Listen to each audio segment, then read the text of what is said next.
Yeah, after computer aided event management, after going through the advantages regarding it, the next topic we will move on to is the organizing tables under the event management activities ಅಲ್ಲಿ ಯಾವ್ಯಾವ ಥರ ಒಂದು organise ಮಾಡ್ಬೋದು ಟೇಬಲ್ಸನ್ನು, because it was also important, because particular ಇವೆಂಟ್ಗೆ particular seating ಮೆಥಡ್ಸನ್ನು follow ಮಾಡಬೇಕಾಗತ್ತೆ. So ಎಲ್ಲ ಒಂದು ಇವೆಂಟ್ಗೂ ಒಂದೇ ಥರ ಫಾಲೋ ಮಾಡಿದ್ರೆ it will not be so effective. So in order to be so much effective and give customer satisfaction, so some methods is to be followed for particular event. Under that, those table arrangements can be various types, so we'll analyze one by one. First is u-shaped table. So as you all know that it will be this shape, that is u-shaped table ಅಂತ ಹೇಳ್ತೀವಿ.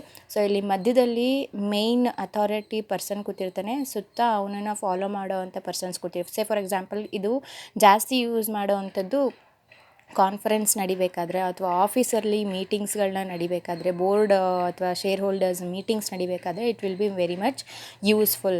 So ಇಲ್ಲಿ main authority ಕೂತಿರ್ತಾರೆ, so ಇಲ್ಲಿ ಅವನು subordinates ಕೂತಿರ್ತಾರೆ. Say for example, ಇಲ್ಲಿ CEO ಕೂತಿರ್ತಾನೆ, ಈ ಕಡೆ ಪರ್ಟಿಕ್ಯುಲರ್ ಮ್ಯಾನೇಜರ್ಸ್ ಕೂತಿರ್ತಾರೆ ಅಂದ್ಕೊಳ್ಳಿ. ಸೇ ಫಾರ್ ಎಕ್ಸಾಂಪಲ್, ಇವನು ಒಂದು ಲಾಜಿಸ್ಟಿಕ್ ಮ್ಯಾನೇಜರ್ ಆಗಿರ್ಬೋದು, ಕೇಟ್ರಿಂಗ್ ಮ್ಯಾನೇಜರ್ ಆಗಿರ್ಬೋದು, ಇಂಟೀರಿಯರ್ ಡೆಕೋರೇಟರ್ ಮ್ಯಾನೇಜರ್ ಆಗಿರ್ಬೋದು, ಇವೆಂಟ್ ಪ್ಲ್ಯಾನರ್ ಆಗಿರ್ಬೋದು, ಇವೆಂಟ್ ಕೋಆರ್ಡಿನೇಟರ್ ಆಗಿರ್ಬೋದು, ಅಥವಾ ಸೊ ಈ ರೀತಿ ಸುತ್ತ ಅವನಿಗೆ ಕೇಳೋದಕ್ಕೆ ಅವನ ಹತ್ರ ಏನು ಮಾತಾಡ್ತಾನೆ ಅದನ್ನೆಲ್ಲರಿಗೂ ಕಮ್ಯುನಿಕೇಟ್ ಮಾಡ್ತಾನೆ.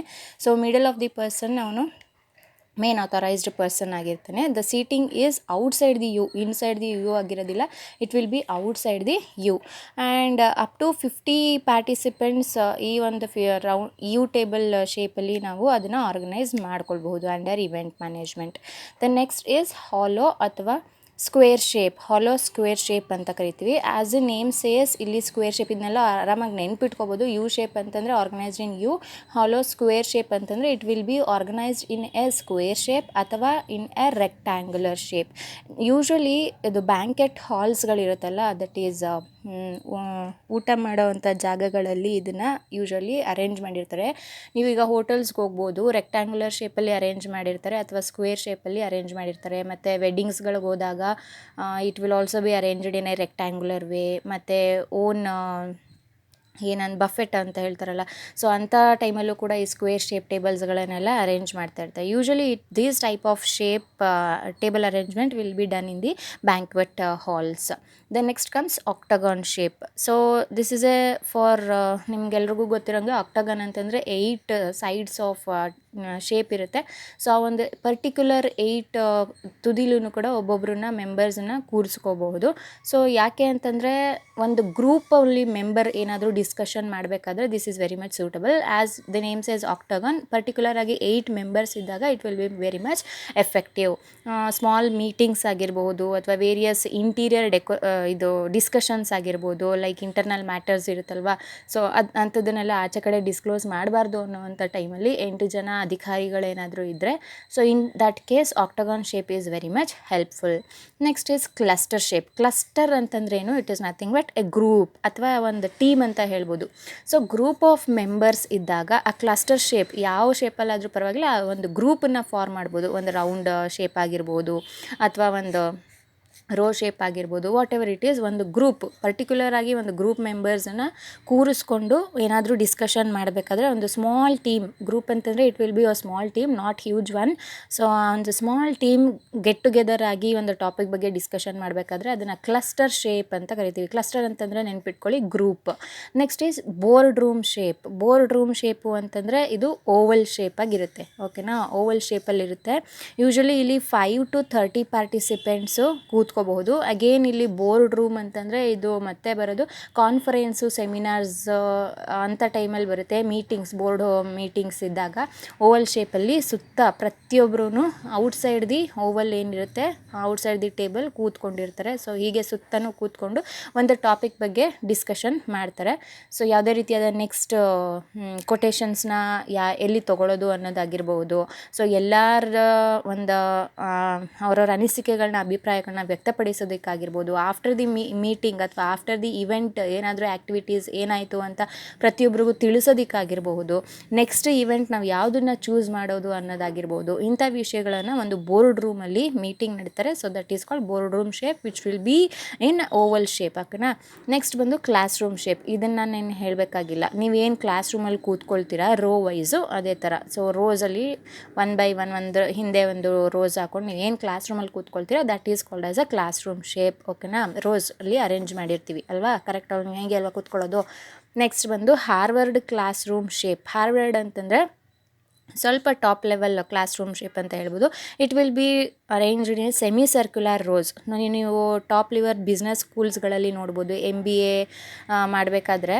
ಸೊ NIIT ಆಗಿರ್ಬೋದು ಅಥವಾ IIB, so various international business school ಇರ್ತಾವಲ್ವ, ಅಲ್ಲಿ ನೀವು ಅಬ್ಸರ್ವ್ ಮಾಡಿದಾಗ ಸೊ ಈ ರೀತಿ ಅರೇಂಜ್ ಮಾಡಿರ್ತಾರೆ. ಯಾಕೆ ಅಂತಂದರೆ ಪರ್ಟಿಕ್ಯುಲರ್ ಎಲ್ಲರಿಗೂ ಕೂಡ ಬೋರ್ಡು ಫೇಸ್ ಮಾಡಿರಬೇಕು. ಆ ಬೋರ್ಡಲ್ಲಿ ಹತ್ರ ನಿಂತಿರೋರು ಕೂಡ ಒಬ್ಬೊಬ್ರಿಗೂ ಕೂಡ ನೋಡಿ ಐಡೆಂಟಿಫೈ ಮಾಡಬೇಕು. ಸೊ ಹಾಗಾಗಿ ಇದನ್ನು ಸೆಮಿ ಸರ್ಕ್ಯುಲರ್ ಶೇಪಲ್ಲಿ ಯೂಶಲಿ ಇಂಟರ್ನ್ಯಾಷನಲ್ ಬಿಸ್ನೆಸ್ ಸ್ಕೂಲ್ಸ್ಗಳಲ್ಲಿ ಇರುತ್ತೆ. ಬೇಕಾದರೆ ನೀವು ಗೂಗಲ್ ಓಪನ್ ಮಾಡಿ international business school seating arrangements ಅಂತ ನೋಡಿದ್ರೆ ನಿಮಗೆ ಇದೇ ರೀತಿ ಬರುತ್ತೆ. ಟಾಪ್ ಬಿಸ್ನೆಸ್ ಸ್ಕೂಲ್ಸು ಇದೇ ರೀತಿ ಅರೇಂಜ್ ಮಾಡಿರ್ತಾರೆ. So the next after this is town meetings. Town meetings ಅಂದರೆ ಗೊತ್ತಲ್ವ ನಿಮಗೆ, ಯಾವುದೇ ರೀತಿಯಾದ ಒಂದು ಚಿಕ್ಕ ಒಂದು ಸ್ಥಳದ ಬಗ್ಗೆ, ಸಿಟಿ ಆಗಿರ್ಬೋದು ಅಥವಾ ವಿಲೇಜ್ ಟೌನ್ ಆಗಿರ್ಬೋದು. ಸೊ ಅಂಥ ಪರ್ಟಿಕ್ಯುಲರ್ ಮೀಟಿಂಗ್ ನಡಿಬೇಕಾದ್ರೆ ಅದು ಟೌನ್ ಮೀಟಿಂಗ್ ಅಂತೀವಿ. ಅದರಲ್ಲಿ ಯಾವುದೇ ರೀತಿಯಾದ ಶೇಪ್ಸ್ ಇಲ್ಲ. ಸೊ ವಿಲೇಜ್ ಪಂಚಾಯತ್ತು ಅಥವಾ ಯಾವುದೇ ರೀತಿಯಾದ ಪೊಲಿಟಿಕಲ್ ಪಾರ್ಟೀಸ್ ಸಮಥಿಂಗ್ ಏನಾದರೂ ಒಂದು ಅಡ್ರೆಸ್ ಮಾಡೋದಕ್ಕೆ ಒಂದು ಗ್ಯಾದರಿಂಗ್ ಆಗ್ಬೋದು, ಅದನ್ನು ನಾವು ಟೌನ್ ಮೀಟಿಂಗ್ಸ್. ಇದನ್ನು ನೆನ್ಪಿಟ್ಕೊಳ್ಳಿ. ಟೌನ್ ಅಂತಂದರೆ ಸ್ಮಾಲ್ ಸಿಟಿ ಬಗ್ಗೆ ಅಥವಾ ವಿಲೇಜ್ ಬಗ್ಗೆ ಒಂದು ಪರ್ಟಿಕ್ಯುಲರ್ ಏನಾದರೂ ಮ್ಯಾಟರ್ ಡಿಸ್ಕಸ್ ಮಾಡಬೇಕಾದ್ರೆ ಅದನ್ನು ಟೌನ್ ಮೀಟಿಂಗ್ ಅಂತ ಕರಿತೀವಿ. ದ ಲಾಸ್ಟ್ ಈಸ್ ಆಡಿಟೋರಿಯಂ ಅಥವಾ ಥಿಯೇಟರ್ ಸ್ಟೈಲ್. ಸೊ ಇದೇನು ಅಂತಂದರೆ ಚೇರ್ಸ್ ವಿತ್ ನೋ ಟೇಬಲ್. ಓಕೆನಾ. ಆಡಿಟೋರಿಯಮಲ್ಲಿ ಅಥವಾ ಥಿಯೇಟರ್, ಈಗ ನಿಮ್ಮ ಥಿಯೇಟ್ರ್ ಗೊತ್ತು ಮತ್ತು ಆಡಿಟೋರಿಯಮ್ಗೂ ಗೊತ್ತು. ನಮ್ಮ ಕಾಲೇಜ್ ಆಡಿಟೋರಿಯಮ್ಮೇ ತೊಗೊಳ್ಳಿ, ಅಲ್ಲಿ ಸ್ಟ್ರೈಟ್ ಆಗಿದೆಯಾ ಸೆಮಿ ಸರ್ಕ್ಯುಲರ್ ಆಗಿದೆಯಾ, it is in a semicircular way. So ಹಿಂಗಿದೆ ಅಲ್ವಾ, ಅದು ಕೂತ್ಕೊಳ್ಳೋ ಅಂಥ ಕೆಪಾಸಿಟಿ ಹಿಂಗಿದೆ. So it is semicircular ವೇಯಲ್ಲಿ ಅರೇಂಜ್ ಮಾಡಿರ್ಬೋದು. ಅಥವಾ ಥಿಯೇಟರ್ಸ್ಗಳಿಗೆಲ್ಲ ನೀವು ಹೋಗಿ ನೋಡಿರ್ತೀರ, ಸ್ಟ್ರೈಟಾಗಿ ಅರೇಂಜ್ ಮಾಡಿರ್ತಾರೆ.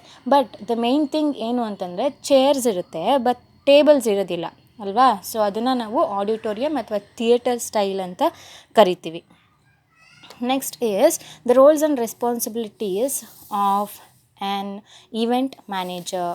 The first thing under this is select volunteers from committees. So ಇದನ್ನು ನಾನು ಫಸ್ಟು ಸ್ಟಾರ್ಟಿಂಗಲ್ಲೇ steps in conducting organising in event ಅದಕ್ಕಿಂತ ಬಿಫೋರ್ ಒಂದು ಟಾಪಿಕ್ ಮಾಡಿದ್ದೆ, steps to be considered in mind while conducting an event ಅಂತ. Almost all points ಅದೇ repeated ಆಗಿದೆ. So once again I am going to repeat it, no problem. Select volunteers from committees. Single person cannot complete the whole process. Therefore, it has been divided into the various subcommittees. The entire event is divided into several activities and align the work for each committees because to reduce the work pressure ಅಥವಾ ಒಬ್ಬನೇ ಕೆಲಸ ಮಾಡೋವಂಥ ಒಂದು work ಬರ್ಡನನ್ನು ಕಮ್ಮಿ ಮಾಡೋದಕ್ಕೋಸ್ಕರ so volunteers ಬೇಕಾಗುತ್ತೆ. ಪ್ರತಿಯೊಂದು ಕಮಿಟಿನೂ ಡಿವೈಡ್ ಮಾಡಬೇಕಾಗುತ್ತೆ. Decide goals and themes. As you all know that without goals it is not possible to achieve anything ಅಲ್ವಾ. ನಾವೆಲ್ಲಿ ಹೋಗಿ ಮುಟ್ಟಬೇಕು, ನಮ್ಮ ಗೋಲ್ ಏನು, ನಮ್ಮ ಥೀಮ್ ಯಾವುದು, ಇವೆಂಟ್ ಮಾಡ್ತಾ ಇರೋ ಥೀಮ್ ಯಾವುದು ಅನ್ನೋದು ಡಿಸಿಷನ್ನೇ ಇಲ್ಲ ಅಂತಂದರೆ we cannot conduct any type of event which will lead to complete failure in the further activities. Research audience.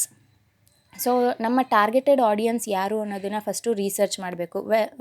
Coming to the gender, ನಾವು ಪರ್ಟಿಕ್ಯುಲರ್ ಆಗಿ ಮಾಡ್ತಾ ಇರೋದು ಮೇಲ್ ಮೆಂಬರ್ಸ್ಗೆ ಅಥವಾ ಫೀಮೇಲ್ ಮೆಂಬರ್ಸ್ಗೆ. ಫಾರ್ ಎಕ್ಸಾಂಪಲ್ ಬ್ಯೂಟಿ ಪ್ರಾಡಕ್ಟ್ಸ್ ತೊಗೊಂಡಾಗ ಫಸ್ಟ್ ಮೈಂಡಿಗೆ ಬರೋದೇ ಫೀಮೇಲ್ ಮೆಂಬರ್ಸ್ಗೆ ನಾವು ಟಾರ್ಗೆಟ್ ಆಡಿಯನ್ಸ್ನ ಮಾಡಬೇಕು. ನೆಕ್ಸ್ಟು ಮೇಲ್ಗೆ ಬಂದಾಗ ಅವ್ರಿಗೆ ಪರ್ಟಿಕ್ಯುಲರ್ ಆದಂಥ ಒಂದು ವೆರೈಟಿ ಕಾನ್ಸೆಪ್ಟನ್ನು ಕ್ರಿಯೇಟ್ ಮಾಡಬೇಕು. ಹಾಗೆಯೇ ಫ್ಯಾಷನ್ ಬಂದಾಗ ಯಾರನ್ನು ಜಾಸ್ತಿ ಫ್ಯಾಷನಬಲ್ ಯೂತ್ಗೆ ನಾವು ಟಾರ್ಗೆಟ್ ಆಡಿಯನ್ಸ್ ಅಂತ ಹೇಳ್ಬೋದು. ಇದನ್ನು ನಾವು ಈ ಓಲ್ಡ್ ಅಥವಾ ಸೀನಿಯರ್ ಸಿಟಿಸನ್ಸ್ ಹತ್ರ ಹೋಗ್ಬಿಟ್ಟು ಫ್ಯಾಷನ್ ಬಗ್ಗೆ ಮಾತಾಡಿದ್ರೆ it will be a waste of time and a flop story ಅಂತ ಹೇಳ್ಬೋದು. Next religion. ಸಮ್ ರಿಲಿಜಿಯನ್ ಈವೆಂಟನ್ನು ನಡೆಸಬೇಕಾದ್ರೆ ಪರ್ಟಿಕ್ಯುಲರ್ ರಿಲಿಜಿಯನ್, ಹೋಲಿ ಎಂತಕ್ಕೆ ಸೆಲೆಬ್ರೇಟ್ ಮಾಡ್ತಾಯಿದ್ವಿ ಅಥವಾ ಸಿಖ್ಗೆ ಸಂಬಂಧಪಟ್ಟಿದ್ದು ಯಾವುದೇ ರೀತಿಯಾದ ಇವೆಂಟ್ ಆಗಿರ್ಬೋದು ಅಥವಾ ಬೇರೆ ಯಾವುದೇ ರೀತಿಯಾದ ಕಲ್ಚರ್ಸ್ದು ಇವೆಂಟನ್ನು ಸೆಲೆಬ್ರೇಟ್ ಮಾಡಬೇಕಾದ್ರೂ ಮೊದಲು ರಿಲಿಜಿಯನ್ ಮೇಲೆ ಕಾನ್ಸಂಟ್ರೇಟ್ ಮಾಡಿ. ಸೇ ಫಾರ್ ಎಕ್ಸಾಂಪಲ್ ಈಗ ಕ್ರಿಶ್ಚಿಯನ್ದು ಬಂದು ನಾವು ಡಿಸೆಂಬರಲ್ಲಿ ಸೆಲೆಬ್ರೇಟ್ ಮಾಡ್ತೀವಿ ಇವೆಂಟು, ಅದನ್ನು ಎಲ್ಲರೂ ಮಾಡ್ತಾರೆ. ಸೊ ಹಾಗೇ ಎಲ್ಲರಿಗೂ ಪ್ರಾಮಿನೆನ್ಸು ಅದೇ ರೀತಿ ಕೊಡೋಕ್ಕಾಗೋದಿಲ್ಲ. ಪರ್ಟಿಕ್ಯುಲರ್ ಕ್ರಿಸ್ಮಸ್ ದಿನ ಅವ್ರದ್ದೇ ಆದಂಥ ಒಂದು ಓನ್ ಜವಾಬ್ದಾರಿಗಳಿರುತ್ತೆ. ಸೊ ಅಂಥವ್ರಿಗೆ ಮಾತ್ರ ವಿಲ್ ಕಾನ್ಸಂಟ್ರೇಟ್. ನಮ್ಮದೇ ಆದಂಥ ಏನೋ ಒಂದು ಹಿಂದೂ ಧರ್ಮಕ್ಕೆ ಬಂದಾಗ ಹೋಲಿ ಸೆಲೆಬ್ರೇಟ್ ಮಾಡಬೇಕಾದ್ರೆ ಅಥವಾ ದಸರಾ ಸೆಲೆಬ್ರೇಟ್ ಮಾಡಬೇಕಾದ್ರೆ ಅಥವಾ ಕುಂಭಮೇಳ ಸೆಲೆಬ್ರೇಟ್ ಮಾಡಬೇಕಾದ್ರೆ ಪರ್ಟಿಕ್ಯುಲರ್ ಆಡಿಯನ್ಸ್ ಯಾರು ರಿಲಿಜಿಯನ್ದು ಅಂತ ನೋಡಿಕೊಂಡು ಒಂದು ಇವೆಂಟನ್ನು ಕೂಡ ಕಂಡಕ್ಟ್ ಮಾಡ್ತಾರೆ. ನೆಕ್ಸ್ಟ್ ಬಂದು create event names and logos. ಇದು ನಾನು ಪ್ರೀವಿಯಸ್ ಟಾಪಿಕಲ್ಲಿ ಹೇಳಿದ್ದೆ ಬ್ರ್ಯಾಂಡಿಂಗ್ ಬಗ್ಗೆ, ನೆನಪಿದೆ ಅಂದ್ಕೊಳ್ತೀನಿ. ಬ್ರ್ಯಾಂಡಿಂಗ್ ಯಾತಕ್ಕೋಸ್ಕರ ಬ್ರ್ಯಾಂಡ್ ಬೇಕು. ಫಾರ್ ಎಕ್ಸಾಂಪಲ್ ಇವಾಗ ನಾವು ನೈಕಿ ಆಗಿರ್ಬೋದು, ಅಡಿಡಾಸ್ ಆಗಿರ್ಬೋದು, ಅಲ್ಲಿ ನಾವು ಕ್ವಾಲಿಟಿ ಹೇಗಿರುತ್ತೆ ಅಂತ ನಮಗೆ ಗೊತ್ತು, ರೈಟ್. ಈವನ್ ದೋ ಕ್ವಾಂಟಿಟಿ ಕಮ್ಮಿ ಇದ್ರೂ ಕೂಡ ಕ್ವಾಲಿಟಿ ತುಂಬ ಚೆನ್ನಾಗಿರುತ್ತೆ. ಪ್ರೈಸ್ ಜಾಸ್ತಿ ಇದ್ರೂ ಕೂಡ we need not to worry about the ಇದು ಕ್ವಾಲಿಟಿಯಲ್ಲಿ ಏನು ಪ್ರಾಬ್ಲಮ್ ಇರೋದಿಲ್ಲ. ಸೊ ಹಾಗಾಗಿ ಅಂಥ ಒಂದು ಒಳ್ಳೆ ಕ್ವಾಲಿಟಿ ಕೊಡಬೇಕು ಅಂತಂದರೆ ಒಂದು ಇವೆಂಟ್ ನೇಮ್ಸ್ ಮತ್ತು ಲೋಗೋ ಇರಬೇಕು. ಯಾಕೆ ಅಂತಂದರೆ for branding purpose and to attract the ಕಸ್ಟಮರ್ಸ್ನ ಅಟ್ರ್ಯಾಕ್ಟ್ ಮಾಡೋದಕ್ಕೆ ಒಂದು ನೇಮ್ ಇರಲೇಬೇಕು. ಯಾವ ಇವೆಂಟ್ ಕಂಪನಿ ಅಂತ ಹೇಳಿದಾಗ ಒಂದು ಅಟ್ರಾಕ್ಟಿವ್ ವೇಯಲ್ಲಿ ಒಂದು ನೇಮ್ ಇರಲೇಬೇಕಾಗುತ್ತೆ. ಫಾರ್ ಎಕ್ಸಾಂಪಲ್ ನಾನು ಕ್ಲಾಸಲ್ಲಿ ಹೇಳಿದ್ದೆ ನಿಮಗೆ, ಫ್ಲಿಯಾ ಅನ್ನೋದು ಒಂದು ಕಂಪನಿ. ಸೊ ಅದು it is nothing but wherever you call we will fly and come ಅಂತ ಅಂದ್ಬಿಟ್ಟು ಒಂದು ಲೋಗೋ ಹಾಕಿದರು. ಸೊ ಎಷ್ಟು ಅಟ್ರಾಕ್ಟಿವ್ ಆಗಿ ಆ ಜನಗಳಿಗೆ ಸ್ಪಂದಿಸಿ ಒಂದು ಟಾಪ್ ಲೆವೆಲ್ ಕಂಪನಿಯಾಗಿ ಬೆಳೀತು ಅದು. ಸೊ ಹಾಗಾಗಿ in order to catch the eyes of the customers ನಮಗೊಂದು ನೇಮ್ ಇರಲೇಬೇಕಾಗುತ್ತೆ, ಲೋಗೋ ಫಾರ್ ಬ್ರ್ಯಾಂಡಿಂಗ್ ಪರ್ಪಸ್ ಇರಲೇಬೇಕಾಗುತ್ತೆ. ನೆಕ್ಸ್ಟ್ ಬಂದು choose evaluation method. So evaluation is the last stage under event management. ಯಾವ ರೀತಿ ಇವ್ಯಾಲ್ಯೂಯೇಷನ್ ಮಾಡಬೇಕು, ಹಲವಾರು ಮೆಥಡ್ಸ್ ಇದೆ ಇವ್ಯಾಲ್ಯೂಯೇಷನ್ ಮಾಡಬೇಕಾದ್ರೆ. Not only one, various evaluation methods are performance appraisal ಆಗಿರ್ಬೋದು, 360 ಡಿಗ್ರಿ ಇವ್ಯಾಲ್ಯೂಯೇಷನ್ ಆಗಿರ್ಬೋದು, ಇಂಡಿವಿಜುವಲ್ ಇವ್ಯಾಲ್ಯೂಯೇಷನ್ ಆಗಿರ್ಬೋದು. ಯಾತಕ್ಕೋಸ್ಕರ ಇವ್ಯಾಲ್ಯೂಯೇಷನ್ ಮಾಡಬೇಕು ಅಂತಂದರೆ to determine the success of the event. So evaluation ಮೆಥಡಲ್ಲೇ ನಮಗೆ ಗೊತ್ತಾಗೋದು ಯಾರ್ಯಾರು ಎಷ್ಟೆಷ್ಟರ ಮಟ್ಟಿಗೆ ಅವ್ರ ಕೊಟ್ಟಿರೋಂಥ ಟಾಸ್ಕ್ನ ದೇ ಹ್ಯಾವ್ ಅಕಾಂಪ್ಲಿಷ್ಡ್ ಅಂತ ಅಂದ್ಕೊಂಡು. ಸೊ ನೆಕ್ಸ್ಟ್ ಬಂದು preparation of consolidated budget. So ಈಗ ತಾನೇ ಡಿಸ್ಕಸ್ ಮಾಡಿದೆ ಪ್ರೀವಿಯಸ್ ಟಾಪಿಕಲ್ಲಿ ಬಜೆಟ್ ಬಗ್ಗೆ. ಕನ್ಸಾಲಿಡೇಟೆಡ್ ಬಜೆಟ್ ಅಂದರೆ it complete set framework of budget, complete rules and regulations while allocating the budget ಆಗಿರ್ಬೋದು, ಅಥವಾ ಇಂಟರ್ನಲ್ ಆರ್ಗನೈಸೇಷನಲ್ಲಿ ಬಜೆಟನ್ನು ಹೇಗೆ ಬಳಸ್ತೀವಿ ಅಥವಾ ಔಟ್ಸೈಡ್ ದಿ ಆರ್ಗನೈಸೇಷನ್ ಬಜೆಟನ್ನು ಹೇಗೆ ಬೆಳೆಸ್ತೀವಿ ಅಂತ ಅಂದ್ಕೊಂಡು ಒಂದು ಕನ್ಸಾಲಿಡೇಟೆಡ್ ಪ್ಲ್ಯಾನನ್ನು ಪ್ರಿಪೇರ್ ಮಾಡಿರಬೇಕು ಬಜೆಟ್ ಬಗ್ಗೆ. Next contact potential sponsorers. Potential ಅಂತಂದರೆ ಫ್ಯೂಚರ್ ಸ್ಪಾನ್ಸರರ್ಸ್. ಬಿಕಾಸ್ ಸ್ಪಾನ್ಸರರ್ಸ್ ನಮಗೆ ಸ್ಟ್ರೆಂಗ್ತ್ ಆಫ್ ದಿ ಇವೆಂಟ್ ಅಂತಲೇ ಹೇಳ್ಬೋದು. ಬಿಕಾಸ್ ಅವರು ಕೊಡೋವಂಥ ನಮಗೆ ಡೊನೇಷನ್ ಹೇಳಿದೆ ಅದನ್ನು ನಾವು ವಾಪಸ್ ಕೊಡೋ ಅವಶ್ಯಕತೆ ಇರೋದಿಲ್ಲ. ಸೊ ಹಾಗಾಗಿ ಅದು it is a backbone ಅಥವಾ strength of the event. Reputed sponsorers adds glory to the event manager. ಓಕೆನಾ, ನಮಗೆ ಒಂದು ಸ್ಟ್ರೆಂಗ್ತೇ ಸ್ಪಾನ್ಸರರ್ ಕೊಡುವಂಥ ದುಡ್ಡಾಗಿರುತ್ತೆ. ಸೊ ಹಾಗಾಗಿ ಪೊಟೆನ್ಷಿಯಲ್ ಫ್ಯೂಚರ್ ಸ್ಪಾನ್ಸರರ್ಸನ್ನು ನಾವು ಆದಷ್ಟು ಒಂದು ಒಳ್ಳೆ ಕಮ್ಯುನಿಕೇಟಿವ್ ಕೋಆರ್ಡಿನೇಷನ್ ಅವ್ರ ಜೊತೆ ಒಂದು ಉತ್ತಮವಾದ ಸ್ನೇಹ ಸಂಬಂಧನ ಅವ್ರ ಜೊತೆ ಬೆಳೆಸ್ಕೋಬೇಕಾಗುತ್ತೆ. ನೆಕ್ಸ್ಟ್ ಬಂದು visit and select sites. So it is nothing but selection of venue. ನಾವು ಯಾವ ಜಾಗದಲ್ಲಿ ಒಂದು ಇವೆಂಟ್ ನಡೆಸ್ತೀವಿ ಅದನ್ನು selection of sites or venue. Good venue is half success. ಓಕೆನಾ, ಈ ಅಟ್ರಾಕ್ಟಿವ್ ವೇಯಲ್ಲಿ ಒಂದು ವೆನ್ಯೂ ಸೆಲೆಕ್ಟ್ ಮಾಡಿದಾಗ ಒಂದು ಅದರಲ್ಲಿ ನಾವು half ಗೆದ್ದಂಗೆ. Those selected venue must be easily approachable to the audience, should be well connected by transportation facilities, and also the ambience must be friendly to the audience. Next ಬಂದು make publicity campaigns. Publicity is nothing but promotions. So as you all know that various Facebooks ಆಗಿರ್ಬೋದು, social medias various ಇದರಲ್ಲಿ ನಾವು publicity ಕ್ಯಾಂಪೇನ್ಸ್ನ ಮಾಡ್ಬೋದು, ಅಥವಾ news ಪೇಪರ್ಸಲ್ಲಿ ads ಕೊಡ್ಬೋದು. So ಈ ರೀತಿ ನಮಗೆ ಯಾವುದು ಸೂಟಬಲ್ ಆಗಿದೆ ಆ ಒಂದು ಸೂಟಬಲ್ ಮೆಥಡನ್ನು ಫಾಲೋ ಮಾಡಿಕೊಂಡು ಒಂದು ಪಬ್ಲಿಸಿಟಿ ಕ್ಯಾಂಪೇನನ್ನು ಅರೇಂಜ್ ಮಾಡಬೇಕು. ಬಿಕಾಸ್ ವೆಲ್ ಪ್ರಮೋಷನ್ ಸಿಕ್ಕಿದಷ್ಟು ನಮಗೆ ಒಂದು ಗುಡ್ ರೆಸ್ಪಾನ್ಸ್ ಸಿಗುತ್ತೆ. ನಮ್ಮ ಪ್ರಮೋಷನ್ನೇ ಮಾಡಲಿಲ್ಲ, ಮಾರ್ಕೆಟಿಂಗೇ ಮಾಡಲಿಲ್ಲ ಅಂತಂದರೆ, ಒಂದು ಪ್ರಮೋಷನಲ್ ಆ್ಯಕ್ಟಿವಿಟೀಸ್ ನಡೀಲಿಲ್ಲ ಅಂತಂದರೆ it may lead to failure. Because ಜನಗಳಿಗೆ ನಮ್ಮ ವಿಷಯನೇ ತಲುಪಲಿಲ್ಲ ಅಂತಂದರೆ ಟಾರ್ಗೆಟೆಡ್ ಆಡಿಯನ್ಸು ನಮಗೆ ಕೈಗೆ ಸಿಗೋದಿಲ್ಲ. ನೆಕ್ಸ್ಟ್ ಬಂದು after publicity is contact media. ಯಾತಕ್ಕೋಸ್ಕರ ಮೀಡಿಯಾ ಬೇಕು? For the constant support and promotion in a big way. ನಾನು ಆಗಲೇ ಹೇಳ್ದಂಗೆ ನ್ಯೂಸ್ ಪೇಪರ್ಸಲ್ಲಿ ಅಥವಾ ಒಂದು ಟಿ ವಿಯಲ್ಲಿ ಇಂಥ ದಿನ ಇಂಥ ಒಂದು ರಿಲೀಜಿಯಸ್ ಇವೆಂಟ್ ನಡೀತಾ ಇದೆ ಅಂತ ಹೇಳಿದಾಗ ಮಾತ್ರ, ಜನಗಳಿಗೆ ಗೊತ್ತಾದಾಗ ಮಾತ್ರ ಅದು ಫೈನಲ್ ಟಾರ್ಗೆಟ್ ಆಡಿಯನ್ಸ್ಗೆ ರೀಚ್ ಆಗುತ್ತೆ, ನಾವು ಅಂದ್ಕೊಂಡಿರೋ ಉದ್ದೇಶ. So contact media. ಸೊ ಮೀಡಿಯಾದಲ್ಲಿ ಪದೇ ಪದೇ ನಮ್ಮ ಒಂದು ಅಡ್ವರ್ಟೈಸನ್ಗೆ ಹೇಳೋದ್ರಿಂದ, so it gives a complete support and promotion in a big way. So you all know that all age group people will be under media only. So ಹಾಗಾಗಿ ಎಲ್ಲ ಒಂದು ಏಜ್ ಗ್ರೂಪ್ ಪೀಪಲ್ಗೂ ಅದನ್ನು ಕನ್ವೆ ಮಾಡೋದಕ್ಕೆ it is a good one of the method of promotional activities. Next ಬಂದು evaluation. Again ಅಲ್ಲಿ ಮೇಲೆ choose evaluation method ಇತ್ತಲ್ಲ, ಸೊ ಅದು ಯಾವುದು ಸೆಲೆಕ್ಟ್ ಮಾಡ್ಕೊಂಡಿದ್ದೀವಿ ಆ ಒಂದು ಇವ್ಯಾಲ್ಯೂಯೇಷನ್ ಮೆಥಡಲ್ಲೇ ಲಾಸ್ಟಲ್ಲೂ ಕೂಡ ಇವ್ಯಾಲ್ಯೂಯೇಟ್ ಮಾಡಬೇಕು. ಲೈಕ್ ಕ್ವೆಶನೇರ್ಸ್ ಕೊಟ್ಟಿನಾದರೂ ನಾವು ಇವ್ಯಾಲ್ಯೂಯೇಟ್ ಮಾಡ್ಬೋದು, ಫೀಡ್ಬ್ಯಾಕ್ಸ್ ಫಾರ್ಮ್ಸನ್ನು ಡೈರೆಕ್ಟಾಗಿ ಕೊಟ್ಟು ಇವ್ಯಾಲ್ಯೂಯೇಟ್ ಮಾಡ್ಬೋದು. ಇವಾಗ ನಮ್ಮ ಕಾಲೇಜಿಂದ ಫೀಡ್ಬ್ಯಾಕ್ ಫಾರ್ಮ್ ಕೊಟ್ಟು ನಿಮಗೆ ಫಿಲ್ ಮಾಡೋದಕ್ಕೆ ಹೇಳಿದ್ವಿ. That is also one of the method of evaluation.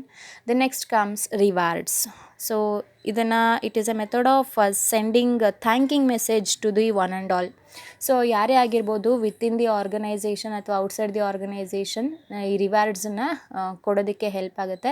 So ರಿವಾರ್ಡ್ಸನ್ನು ಔಟ್ಸೈಡ್ ದಿ ಆರ್ಗನೈಸೇಷನ್ ಯಾರಿಗೆ ಕೊಡ್ತಾರೆ ಅಂತಂದರೆ, may be it is related to ಸ್ಪಾನ್ಸರರ್ಸ್ಗೆ ಸಮ್ ರಿವಾರ್ಡ್ಸನ್ನು ಕೊಡ್ಬೋದು. ಲೈಕ್ ನೆನಪಿನ ಕಾಣಿಕೆ, ಮೆಮೊರಬಲ್ ಒಂದು ಏನಾದರೂ ಒಂದು ಕಾಣಿಕೆನ ಕೊಟ್ಟು ಅವ್ರಿಗೆ ಗೌರವಿಸೋದಾಗಿರ್ಬೋದು, ಸನ್ಮಾನಿಸೋದಾಗಿರ್ಬೋದು, ಅದಾಗುತ್ತೆ.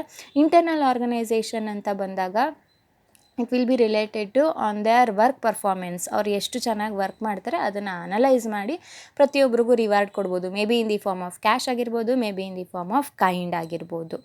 ಸೊ ನೆಕ್ಸ್ಟ್ ಬಂದು write and file report. So after completion a brief report must be prepared with giving a brief explanation is also very much necessary.